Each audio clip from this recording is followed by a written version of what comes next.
Last month, Amber and I took a quick visit to Savannah. And we were there because we haven't been to Savannah too often. I'm from the Charleston area, so I'd only been through once really quick before. And so we said, let's go to Savannah and see things and experience it a little bit. And I love in these old cities to book a horse-drawn carriage tour of the city.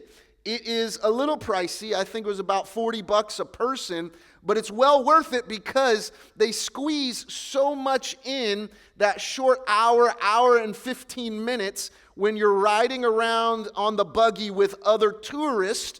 The tour guides are usually excellent. They're top-notch, and they're pointing out things and sharing stories about the city and all kinds of fun facts. So Amber and I loaded up on the carriage ride. This lady had a little microphone like mine, and there was a little speaker system in the carriage that you could hear. We're there with the other tourists. I really enjoy the interesting historical stories, and it brings the city to life as they talk about peculiar things like Spanish moss, right, that grows in all these southern trees. They talk about the architecture of the homes and why they face a certain direction and why some of the rooms are below street level. They talk about the statues of the city and the city squares or the wards of the city. And there's all this symbolism in these old American heroes and their statues. And what happens is, as you tour around in the carriage, once you've heard the story on the tour, you'll see it again on later stops, right? And you'll see, for example, some certain architecture on the home, and I'll feel pretty smart. Later on, I'll go, hey, Em, there's that thing again. Look at that. And I start, man, I could tour guide here a little bit. I'm starting to notice these things again and again with each stop. That's what we're going to do today. We're going to take a tour of the last several chapters of the book of Daniel. And you'll find again that it will be like a tour through Savannah, packed full of historical things, packed full of biblical things. You're going to get your money's worth today. It's going to be full. But you'll also see, as we stop at each point in the tour, things repeating. And you'll begin to notice, oh, we heard that in the first stop, or we saw that in a previous place. So I really believe it's going to be a valuable experience as we take a tour of the last several chapters of the book. We have finished the stories of Daniel's life verse by verse all the way through chapter 7. We've looked at the courts, his service in the courts of Babylon and Persia. And here we are now at the end of the book. And the end of the book contains a collection of Daniel's supernatural encounters with the Lord. And in this collection, as we take a tour of these visions, you'll notice repeating patterns and repeating characters. But this is not a tour of fun facts, like Spanish moss is a plant that grows in the air and doesn't harm the trees, right? This is not a tour of fun facts. These visions are designed and written down to encourage God's people to remain faithful in difficult times and in challenging cultural circumstances. And then at the end of the tour, in our fourth stop, there's a beautiful conclusion to the book and one final challenge to us, God's people. So let's begin this morning with tour stop number 1. Number 1, chapter 8, we learn that God knows and rules over future events. God knows and rules over future events. And if you're thinking, I've heard that a little bit before in Daniel, well, that's right. And chapter 8 really helps to set up the chapters that follow and the tour stops that follow. God knows and rules over future events. Daniel chapter 8 and verse 1. In the 3rd year of King Belshazzar's reign, I, Daniel, had a vision. So we know this is a collection because he's going back in time and he's remembering or recalling visions he had at various points of time in his life and ministry. Daniel, had a vision after the one that had already appeared to me. So that was what we looked at last week in chapter 7. Throughout chapter 8, Daniel is again going to see a vision of some beasts at war.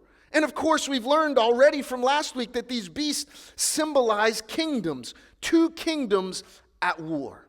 And the angel Gabriel, he is going to come to Daniel.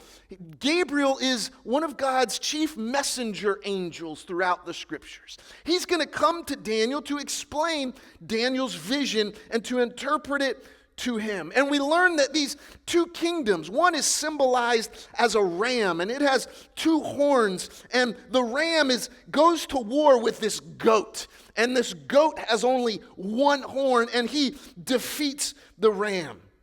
And even though the goat wins this battle with his 1 horn, right? And you didn't know Daniel was using the term goat way before now, right? Greatest of all time. It's kind of like that with this horn, right? He is at, the Bible says, the height of his power. Even though he appears to be the most powerful in the whole world, the vision says he will die suddenly. And his kingdom will be split into 4. And these 4 kingdoms then will be in competition over the region where God's people dwell. Guess what? Daniel doesn't know this, but we know, looking back through history, that all of these things come to pass. Daniel serves in the time of a kingdom that was ruled by two horns on this ram, the Medes and the Persians, and they take over. But then another kingdom arises, this goat, and this goat only has 1 horn, and it takes over the Medes and the Persians. It takes over everything. That goat is symbolizing the nation of Greece and Alexander the Great, who comes to the very heights of power over the whole world. And guess what else comes to pass? Alexander the Great will suddenly die, just like the vision says. He'll die at the height of his power, not in war, but from typhoid fever. And his kingdom will be split between 4 of his generals. Daniel's vision continues because it describes what happens in this chaotic time, this chaotic environment of these split kingdoms. And as these generals are reigning over the various regions of the known world at that time, Greece and Mesopotamia, they're in the latter part of their reign, and it says in verse 23, a fierce-looking king, a master of intrigue will arise, and he will become very strong, but not by his own power. He will cause astounding devastation and will succeed in whatever he does. He will destroy those who are mighty, the holy people. He will cause deceit to prosper. He will consider himself superior. And when they feel secure, when God's people feel secure, he will destroy many. And he will take his stand against the Prince of Princes. That's probably a reference to God himself, the King of Kings, the Prince of Princes. He will take his stand against God, and yet he will be destroyed, but not by human power. Guess what? This comes to pass too. Eventually a ruler named Antiochus Epiphanes will try to subdue all 4 of these kings and kingdoms, these generals. And in his efforts, he will get so angry about his losses at war and his destruction that he will march out against the Jewish people and persecute them in an absolute reign of terror. This is tour stop number 1. And the vision is so powerful that Daniel says he lay ill, sick, for several days afterwards, as he carries the weight of these events in the future upon him. It is too heavy for him to bear. And yet in all the turmoil of this vision, Daniel is reminded that this great evil ruler will be destroyed. So what can Daniel do? Not much. Verse 27. Then I got up and went about the king's business. And I was appalled by the vision. It was beyond understanding. You'll see this again on other stops in our tour today, that Daniel goes about his business. There's not much he can do about the future. And you say, well, Pastor, that's kind of an underwhelming conclusion to this great vision of these beasts and kingdoms.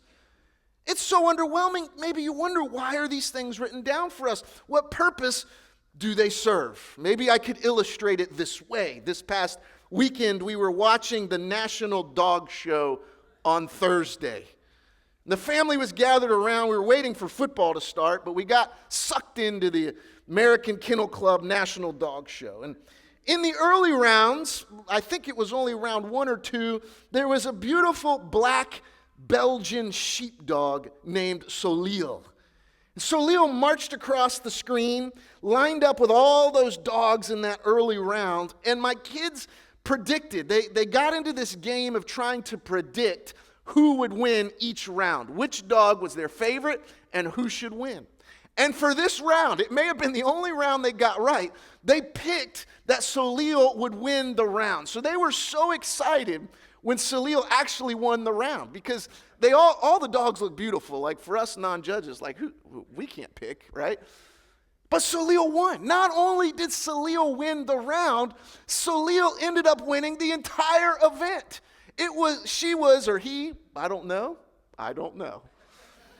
was best in show over the whole thing and took home the trophy. Well, my kids kept rooting for Soleil round after round, so they were absolutely thrilled that the dog finally won best in show. They talked about it all weekend. They would say to each one of us, Amber had to stay home from work. We were at my dad's house, so this is one of the stories they wanted to tell her is, Mom, we picked best in show. Out of all those dogs, can you believe we picked best in show? Dad, you went outside, you went up to read or do something. Did you know that the dog we picked really, yeah, okay, well, that's good news, kids. Like they were pumped that they got it right. What's the point? They were so excited because it is rare for us to actually know and discern future events. We can't do it. And that's why these stories are important. These stories remind us to serve God because He really does have the power to know the future and to rule over the future. Unlike false gods who know nothing and can do nothing, God is in control. And we're encouraged then to trust God with the future because just like Daniel, it's heavy and there's not much we can do about it. There's not much we can figure out unless God's just giving us discernment. We're pretty much stuck. It's pretty rare for me. I'll tell Amber so many times in our marriage, I'll say, well, I knew you were going to do this one or this one, and I thought it was this one and I chose wrong, right? As long as we've been married, I'm still choosing wrong. I still can't predict what she's going to do sometimes. Listen, like Daniel, we're limited. There's not much we can do about it. But they remind us that's what it means for God to be God and for us to be who we are. And like Daniel, we still have to go about our business, don't we? And that takes us to tour stop number 2. God will give the victory even if it's not yet. Even if it's not yet. Have you ever been so miserable about something that you're really counting down the days until the season is over?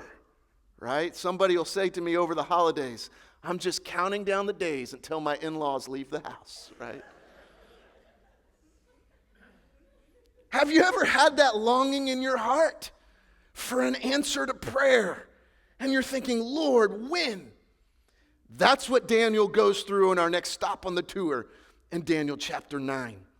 Daniel's been studying the words of the prophet Jeremiah himself, the scriptures say. Somehow Daniel has access to Jeremiah's word, to the word of God in that incredible book. And he's reading the scriptures about their captivity in the land of Babylon. And he realizes when he's reading Jeremiah that God tells the people, 70 years you'll be in captivity. And Daniel's mind, he's so excited. He realizes when he has this prayer, this beautiful vision, he is older now in life. And he starts putting two and two together.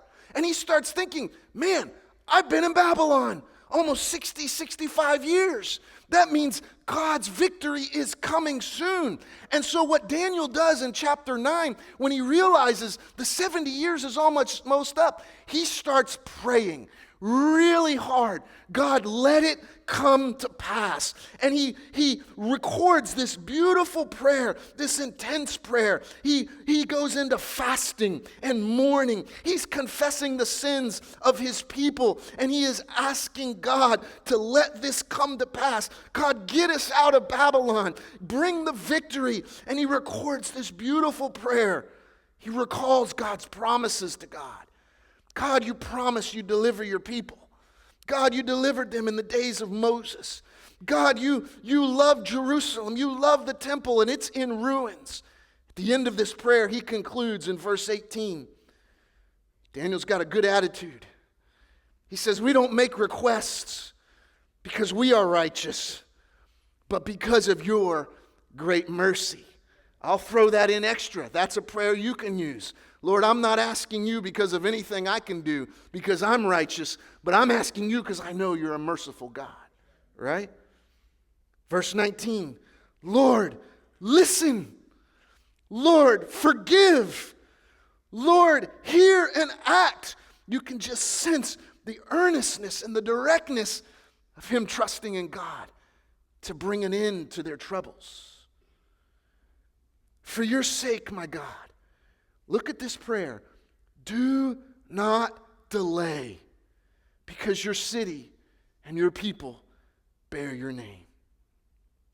Lord, Daniel's thinking, certainly this is the moment. Bring your promises to pass. Bring us back to Jerusalem. And Daniel probably has in mind a way that God will answer the prayer. He is probably thinking the 70 years is almost up. God, you're going to answer this swiftly, miraculously, victoriously. All at once, you're going to bring us to our homeland, and you're going to show the world who you are. But that's not what Daniel gets. Instead, he gets from God a, yes, Daniel, but not yet. A yes, but not exactly like you're thinking. I have different plans. Wow. Again, Gabriel, the angel, appears to explain things to Daniel. Verse 23. And notice you'll pick up something on this tour stop here. As soon as you began to pray, the angel says, the word went out, and I've come to tell you. It's instant, and that helps us in the next tour stop. The angel shows up quickly with an answer. Okay? For you are highly esteemed. Therefore consider the word and understand the vision. 77s are decreed. Whoa, that's a mystery. There's 70 years, but there's also 77s. Yes, Daniel, but not yet, and not all the way. Yes, I'm going to do something at the 70-year mark, but it won't be all the way like you're thinking. Wow. Look at how this vision continues. The end will come like a flood. Yes, Daniel, there's an end that's coming quickly, but not this end. This isn't the one. For war will continue till the end you're thinking about, and desolations have been decreed. Look at verse 27. Again, this evil character will arise. And at the temple, this evil ruler, will set up an abomination that causes desolation until the end that is decreed is poured out on him. So, this is mind-blowing, because if you study these kinds of words of prophecy, what you're learning is that two things can be true at once for God's people. The end of the 70 years, the people will be allowed to begin returning to Jerusalem, but they will return slowly, not all at once. And they will remain for a large part scattered over the known world in exile for years to come. So God expands the original promise to say, look, there's other things going on. They will return slowly, yes. And we see that in the days of Nehemiah, for example, that God will miraculously begin to move on the hearts of the kings who will send people back to Jerusalem. But for many others, like Daniel, like Jeremiah, the exile will continue. And eventually this evil guy's coming and he's going to desecrate the temple and he's going to put an end to the temple sacrifices even after you go back to work and rebuild it. Daniel, victory is coming, but not like you're thinking. The answer to Daniel's incredible prayer is not yet. And we're starting to sense something very important with these visions. There's this sense that there's some real application to the events of Daniel's day and the generations that follow in Daniel's life and near to his life. But there's also this sense that there's a great mystery about how these things will take place. There's an expansion. There's evil still to come far into the future. The scriptures say, hope deferred makes the heart sick. Daniel's hope is put on hold. Now, I want to do a quick survey. How many of you have had braces in your life? You've had braces, you've been through the whole thing. Raise your hands nice and tall, nice and proud, because you're just a little bit tougher than those around you, I have to say. There is no greater process of hope and delayed gratification than having braces put on. It is a miserable process, and you start counting the days and the months from the very beginning. You who haven't had braces, count your blessings, because I endured the long and terrible process. We counted not just days, but weeks, months, and years. I started out with rows of teeth like a shark. So right away they were pulling teeth, which is a terrible pain. Then you go in to make the molds, and that's a little bit like being waterboarded, but with clay in your mouth. They shove it all the way back, and it hits your gag reflex. It's terrible. Then I had that old school silver metal mouth installed. Amtrak would have been proud. I had so much metal in my mouth. And they tighten those things down month after month after month. You go in, and you go into a place of pain. As they take literal pliers, I don't know, that was me, it was maybe old school than what they do nowadays, and they twist those things and those wires until your teeth hurt. Does it hurt yet? They might as well ask. Yeah, it's hurting a lot. Okay, it's working then, right? It's basically month after month after month. And you start counting down the months, and you walk and you leave the office of the orthodontist, and you see the wall of smiles. All these other teenagers.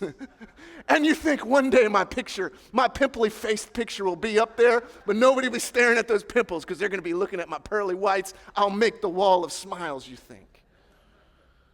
And as you get to about the 2-year mark, you start asking, is it next month? You ask the nurse, you ask the doctor, next month, and they'll go, could be next month. Let's see how today goes. And they get to the end of the day. No, I think you're going to need one more month. And that can happen for 6 months. And I remember thinking, when? And then finally, it happens. The braces come off. I'm out of that contraption. And I remember going back to school that next day, and I was a little bit disappointed because I expected everything to radically change with my smile. Right? I expected to climb the social status ranks really quickly after all that pain and suffering. And I was a little disappointed when I got to school the next day and everything was basically the same. I don't even know if my friends barely noticed. After all that trouble, everything was basically the same. My heart was so downcast. My hope was deferred, and still my heart was sick. And then finally at the last minute, last period, I'll never forget it, 10th grade chemistry. We were all coming into those rows of desks, and I was going to my normal seat. And there, one of the cutest girls in the whole school walked over to the row next to me. She said, "Hello, Chad." I said, "Hello, Grayson. How are you today?" She said to me, "Hey, did you get your braces off?" I said, "Why, yes, Grayson Limehouse. I did." I don't know why I still remember her name. I don't know. May go back to this moment. I said, "Yes, I did." She said, "Well, your smile looks very nice, Chad. They look great." And I said, "Thank you." And all of a sudden, I went from a sick heart to like, whoa, there's hope for me yet. There's victory. I wanted to punch those braces and karate chop. Get out of here, you braces. I've won.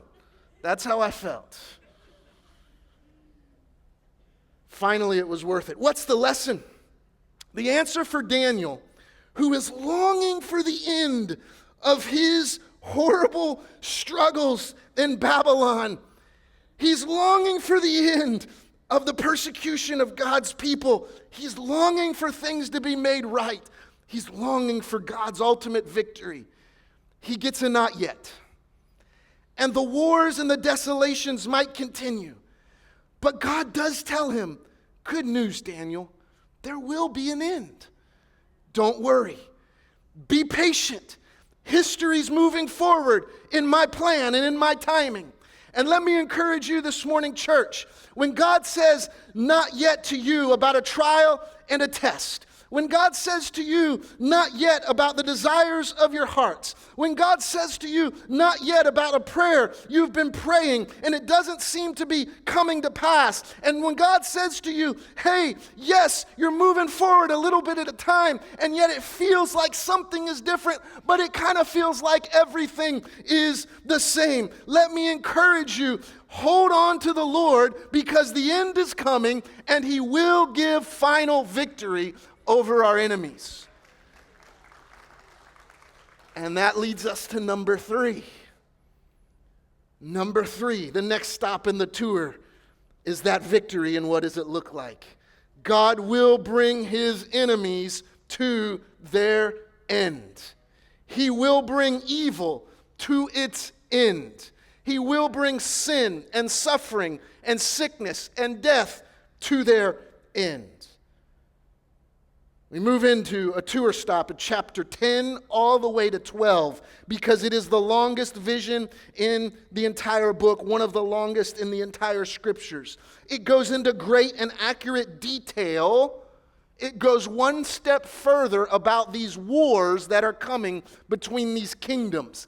And it goes into great detail about how this evil ruler will arise among them. Incredible detail. It does this because God's people will be caught right in the middle, and they're going to face terrible suffering. With increased detail about this distant future, we're talking, the vision is looking ahead hundreds of years, and perhaps even further. We also get increased comfort. We get an epic beginning and an epic ending to this epic vision. At the beginning, Daniel has another vision of God Himself. Look at it in verse 4. On the 24th day of the first month, as I was standing on the bank of the great river, the Tigris, I looked, and there before me was a man dressed in linen. Now that linen probably signifies his high priestly role, his priestly robes. But you'll see he's more than just a man. With a belt of fine gold from Uphaz tied around his waist, his body was like topaz, his face like lightning, his eyes like flaming torches, his arms and legs like the gleam of burnished bronze, and his voice was the sound of a multitude. I, Daniel, was the only one who saw the vision. Those who were with me, they didn't see it, but there was a terror that overwhelmed them, and they fled and they hid themselves. So I was left alone, gazing at this great vision. I had no strength left, and my face turned to death, deathly pale, as I was helpless. And then I heard him speaking, and I listened to him, and I fell into a deep sleep. Isn't that crazy? That the presence of God Almighty can strike deathly terror. But when he speaks to his servants, instead of killing them, it puts them into a deep sleep. Wow. My face to the ground. This is like when Moses sees God's presence on the mountain, and it's so powerful and so heavy that God has to hide him in the rock as he passes by. It's like when Isaiah sees a vision of God and he thinks his life is over and he cries out, woe to me, for I am unclean. I'm a man of unclean lips, Isaiah says. It's like when Paul sees Jesus on the road to Damascus and his assistants, they don't know what's going on, but they drop in terror and they can't see what Paul's seeing as he is struck blind from seeing Jesus for 3 days. It's the same language that the Apostle John will use as he begins the book of Revelation. It's so powerful, it knocks Daniel out. So again, God sends a mediator, someone to represent the message to Daniel. And an angel comes to him, probably again Gabriel. And he wakes Daniel for the message he's supposed to receive. And Daniel is woken up. And here we don't have time to read through it, but you will this week if you're following in your devotional notes. The angel wakes him up, and this time the angel was delayed. And he says, I've come to you with a message, but I've been delayed for 21 days. Why is he delayed? Because a demonic force has prevented the angel of Gabriel from delivering his message. And there's a battle in the heavenlies that wars on between these two angels, so much so that God sends the chief angel, the archangel Michael, to help what we believe is Gabriel overcome. And he breaks through. And he brings the message to Daniel. This is one of the most vivid pictures of the spiritual world in the entire Bible. But again, it teaches us that though, yes, there are spiritual forces, spiritual enemies at work against the plans of God, God is still in control and he will get his message through. Even if there's a great spiritual battle, God offers comfort and encouragement to his message, in his message to his people as Daniel sleeps and waits for it to come. The picture is still that God is in control. Verse 15, while he was saying this to me, the angel's telling him, he says, I bowed down with my face towards the ground and was speechless. Then the one who looked like a man, this angel, touched my lips, and I opened my mouth, and I began to speak. And I said to the one standing before me, I'm overcome with anguish because of the vision, my Lord, and I feel very weak. How can I, your servant, talk with you, my Lord? My strength is gone. I can hardly breathe. Verse 18. Again, the one who looked like a man touched me, and he gave me strength. Do not be afraid, you who are highly esteemed, he said. Peace, be strong now. Be strong. So, God's presence mediated through this angelic being is strengthening Daniel so he can receive the weightiness of the vision. And then again, it's a vision of these wars that are coming. And line by line, if you go through history, you can almost go line by line. And once again, these earthly disasters and trials come to pass against God's people. Once again, line by line, you'll see that one king is coming who's more evil and destructive than the others, and he will take his rage out on God's people. He will rise up and he will compel many to forsake God, and he will seek to the end to receive for himself the worship of God. He'll set up an abomination in the temple, and he will magnify himself above every god, and he will say unheard of things against God himself. Oh man. Back to that on our tour again. We've seen that before, haven't we? And here we are again, and yet it seems like things are expanding, are growing in these visions, and yet at the same time, we've heard he's going to be defeated, and yet we've had this not yet point. It's kind of like when I was between the ages of 6 and 10. My favorite thing was G.I. Joe. And every week I'd watch the G.I. Joe cartoon, and they'd be firing their bullet lasers at one another.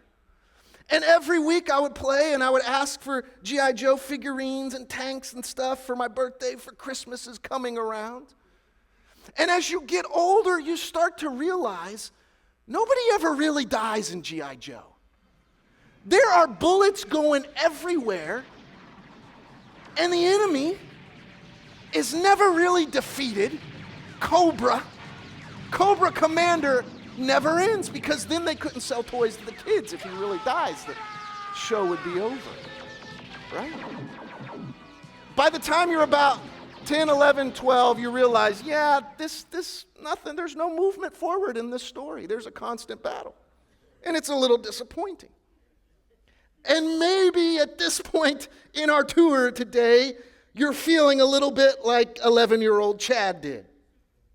And maybe you're thinking, is evil really coming to an end? We've had several visions. And here again is an epic beginning with God, a fascinating middle with spiritual and earthly battles. But yes, the end is coming. And there's an epic ending here. This isn't going to go on forever. There's good news. His evil cannot last. The rebellion against God cannot endure. So the chapter ends with this verse, yet he will come to his end, and no one will help him. And you say, well, but Pastor, we've had these short, direct statements before. We felt the not yet, but it feels like just another episode rolling into the next. But good news, this time the vision spills over into chapter 12, where we read about the end of all things. And it says in verse 1, at that time, at the time of the final end of the evil against this world, at that time, your people, Daniel, everyone whose name is found written in the book, they will be delivered.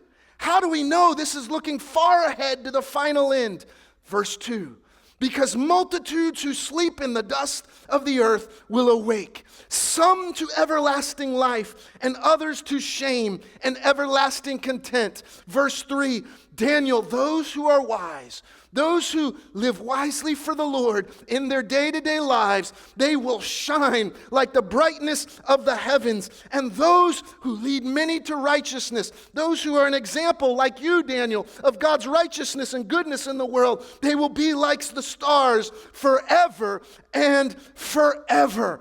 What an ending to the journey of God's people in all of history. It's the longest statement about resurrection life in the entire Old Testament. But from this statement and from others like it, as you get to the New Testament, all of the New Testament authors will confirm and affirm that God's people will be raised from the dead when evil is finally defeated by God himself. In fact, this will go right into the teachings of Jesus himself as they continue to look forward to the end.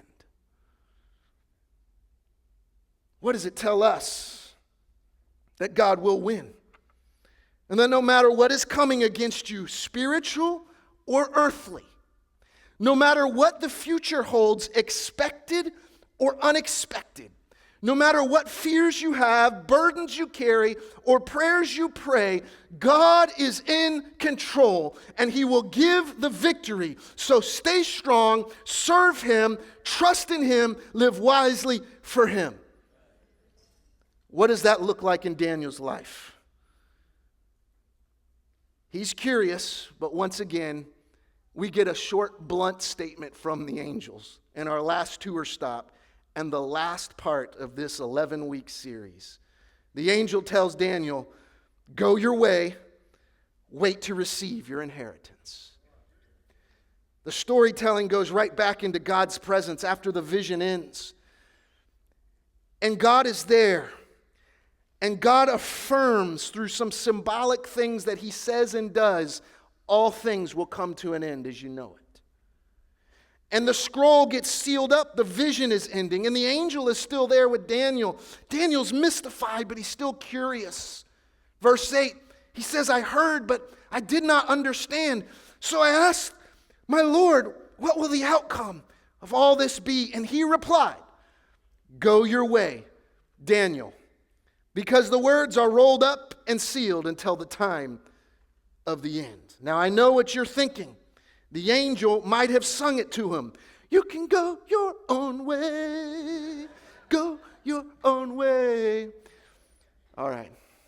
Are you still awake out there? Listen, the turkey's working against you this week, so we're trying hard. But this is not a breakup song. This is an incredibly profound and consistent part of the message of the entire book of Daniel.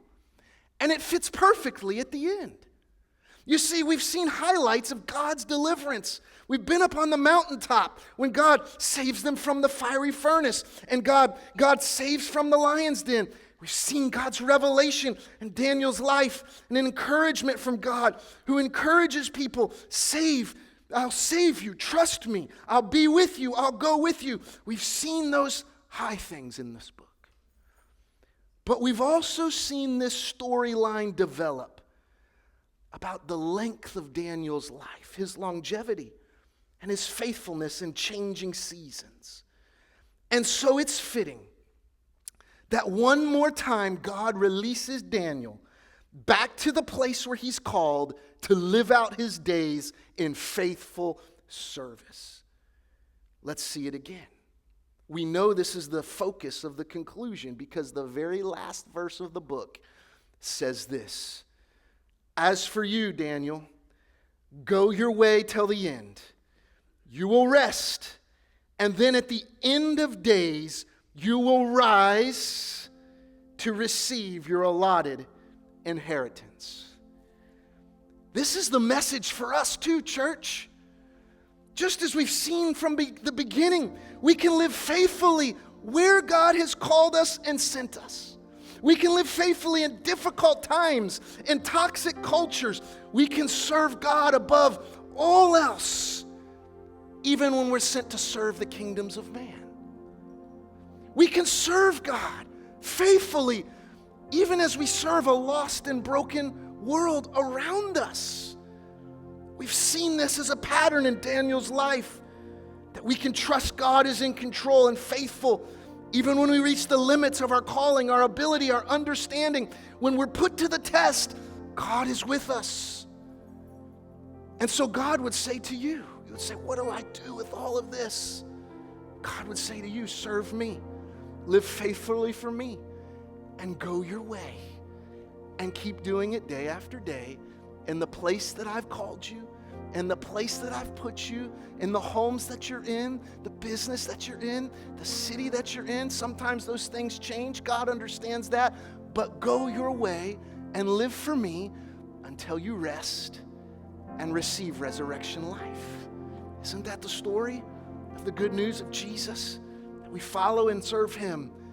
We're sent by him into our world. I want you to stand with me. Thank you for watching our video. If you liked it, share it with a friend and subscribe to our channel. We go live every Sunday at 10 a.m. Eastern Time. Don't forget to follow us on Instagram, Facebook, and Twitter. You can also support us by clicking the Give button. This allows us to continue to impact our community as well as help missions across the globe with the love of Jesus Christ. Thanks again for watching.